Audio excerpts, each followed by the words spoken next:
মানে খুঁজে বেড়াই চাকরি জব খুঁজে বেড়াতাম যে বিভিন্ন চাকরি থেকে আমি কিভাবে করতে বেরোবো। একবার মাস্টারি লাইনে গেলাম, মাস্টারি থেকে আমি দেখলাম যে না, এটা আমার দ্বারা সম্ভব না। তারপরে সেলসে সার্ভিসে গেলাম, এটা সম্ভব না। প্রেশারটা আমার কাছে অতিরিক্ত লাগে, এখনো লাগে। যেহেতু আমি অফিসে ঢুকে হলো 8টা থেকে, কিন্তু অফিস টাইম শেষ হয় 5:30। এখন বিভিন্ন প্রবলেমের কারণে, যেহেতু ডিপার্টমেন্ট হেড হওয়ার কারণে আমার বের হতে লাগে 11টা 10টা এরকম টাইম লাগে। আমি নিজেকে প্রেশার থেকে মুক্ত হওয়ার জন্য আমি আমার মার সাথে শেয়ার করলাম, মা আমি কি করবো। মা বলছে দেখো, মার সাথে আমার সামনে একটা ছেলে, সে সিলেটে পড়ে একটা বিশ্ববিদ্যালয়ে, সে ফ্রিল্যান্সিং করে টাকা ইনকাম করে। আমার মার কাছে সেই ছেলে দেখো, মার কাছে টাকা, তার মা এসে গল্প করছে আমার মার কাছে। তা আমি এরকম মা বলতে, তুই তাহলে এরকম ফ্রিল্যান্সিং কর, তাহলে জীবনে দেখতে পারবি কি হয় না হয়, দেখ। মা বলছে তাই ঠিক আছে।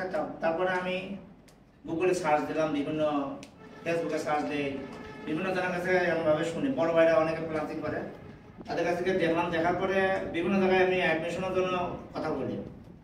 তারপরে রেপুটেড টাকা অনেক বেশি না, এটাও নিয়ে আমি দেখলাম যে কি এটা এত টাকা কেন, এক জায়গায় 500 টাকা, এক জায়গায় 1000 টাকা।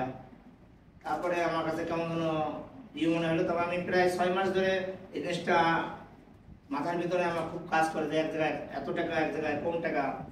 তখন আমি বাস্তবে এটা জিনিস নিয়ে আলোচনা করার পরে তখন সবাই বলছে যে ক্রিয়েটিভ আইটি নিয়ে অ্যাকচুয়ালি বাংলাদেশের বাইরেও মানে সুনাম আছে। আমি সেও জানি না, আমি যতটুকু জানতে পারছি ক্রিয়েটিভ আইটি বাংলাদেশের সুনাম আছে স্যার। আমি আপনাদের সামনে সুনাম করতে চাচ্ছি না, ক্রিয়েটিভ আইটি সুনাম আছে স্যার, সব জায়গায় সুনাম আছে। আর তারপরে আমি নিজেকে দেখলাম যে ক্রিয়েটিভ আইটি ভর্তি হয়ে গেলাম। আমি অ্যাকচুয়ালি ওইভাবে খুব প্রেজেন্টেশন দিতে পারতাম না, আমি মনে অ্যাবসেন্ট বেশি হতো স্যার। আমি সবচেয়ে বেশি অ্যাবসেন্ট দিচ্ছি আমি। আর অ্যাবসেন্টের কারণে আমি আমার যারা সহপাঠী আছে তাদের সাথে আমি খুবই আলোচনা করতাম এবং সবাইকে বিরক্ত করতাম।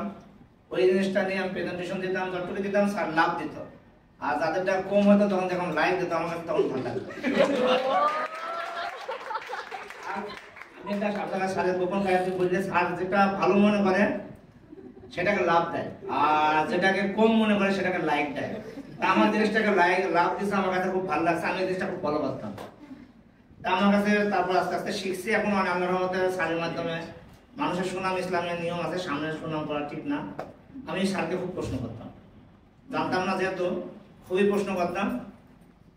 স্যার বিরক্ত হতো না, এটা আমার কাছে খুব ভালো লাগতো। প্রশ্নটা সে নিয়ে তো গ্রহণ করতো। তারপরে যতটুকু শিকার ইচ্ছা আমি আল্লাহর মধ্যে শিখছি। বাকিটা আপনারা স্যার আপনারা দোয়া করবেন, আর সবাই আমার জন্য দোয়া করবেন, আমি যেন আমার লাইফটা সাকসেস হতে পারি। সবাইকে আসসালামু আলাইকুম।